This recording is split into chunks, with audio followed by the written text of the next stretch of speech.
Oh, and I thought I'd share with you some of the food I got to eat. Oh, yeah. These are all breakfast foods. Yeah. I had all these for breakfast. Oh, that's really good. Why? Bonnet and eel soup. Eel soup. Compared to here, the pho here, the meat pieces are bigger. Like, they're like pieces of meat, whereas this is like ground beef in there. Oh. But it's still really good. So I just thought I'd share with you some of the food I got to eat. Nice. But, oh, sorry, I forgot to tell you. This is an aozai. Ow. Sorry. But it's, you know how like Chinese, we have like Chinese song, the long dress, the slit up to here. Well, this slit goes up to here and they wear pants. So this is like their traditional dress that I got to wear. Anyway.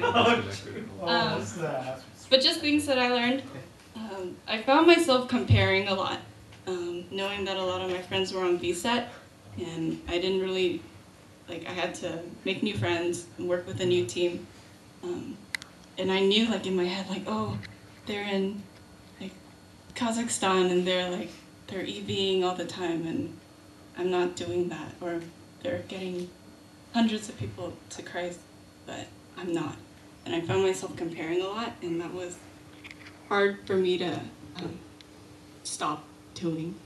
Of course, I was praying for you guys, and I was always thinking of you guys, but I couldn't focus on what I was doing instead. So that was something that I had to learn to let go, and that it's all in God's plan on what He wants to do for His people. And He sent me. He sent my team of 7 to Vietnam, which is a closed country, by the way. There were no churches that I knew of in my area. So even if someone did believe and want to learn more, I had nowhere to point them to. I knew there was a big church in Hanoi, in the capital, but that's for like tourists or travelers who want a church to go to on Sunday. So that was difficult for me. Also, I had to learn a lot of cooperation in a team of 7 with a lot of girls and a guy. It's difficult. I was rooming with Annette. She's older than my mom, so it's like living with my mom, and she's from Louisiana, and like things, like we're all very different people. She has an accent. I almost picked it up. And I'm calling everyone y'all. But just learning to get together and showing that how can we be sharing about the love of Christ and the community that we have, the fellowship that we have, if we don't have fellowship with each other first. And just having the unity within within the 7 of us was so important. We met up every night. That was our choice. We get to choose how often we meet and when we met. We decided to meet every night after teaching, go out for ice cream or something, and talk about our days. So it was good to have that community and that time to debrief every day, to make sure that we're all on the same page and that and keeping each other in check on how we are being a good witness. Because the whole Teach Overseas philosophy was that they will know that you're a Christian by your actions. That was their whole philosophy. It wasn't very like out there EVing. So that, and also broken people.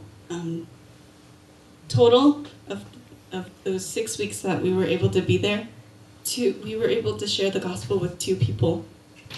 Like that was it. Out of a team of 7, we said it to 2 people, and to me that was difficult. Knowing that I could have done more, but it is a world of broken people. It is a closed country. They don't get to hear the gospel a lot. They don't get to know the love that God has for them, and all they know is that they have their family. That's where they get their love.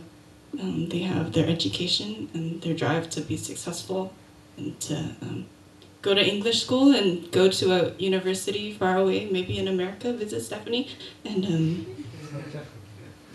But that's all I know, you know, you live and you die, and then you get an altar and people worship you, you know? Like, that's not what it's about, you know? There's a God who cares for you, who loves you the way that you are, and we don't worship our ancestors. We worship a God who never changes, and a God who will remain forever. Whereas, you know, our family members, they die and pass away and they're gone, right? Or, you know, that's all I know. So it's a broken world, and they need Christ as much as we do. So realizing how broken people are, and just how real God can be in those times. But all in all, this is in Halong Bay. It's close to Hanoi. There are literally mountains coming out of water. I thought it was really cool. When my team was there, we were imagining, like, oh, what would it have been like for God to make this? It's like water, and then God goes, mountains, you know, like how cool is that? But like, it's all in God's hands, you know, like God is all powerful. He can create something like this. He can create things like this and things like this, right?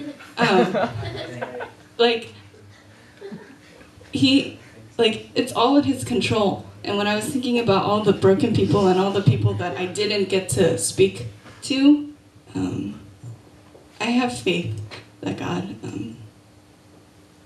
will deliver them, and that their salvation will come. And that was actually the biggest challenge that I had. Going in thinking that I will make a difference. And I'm not saying that I didn't make a difference, but knowing that God is in control, and that he cares for his people. And it's all God's work. You know, he chose me to go, and I'll go and I'll do what he wants. But everything else, he'll take care of it. God is great. That's all I have to share.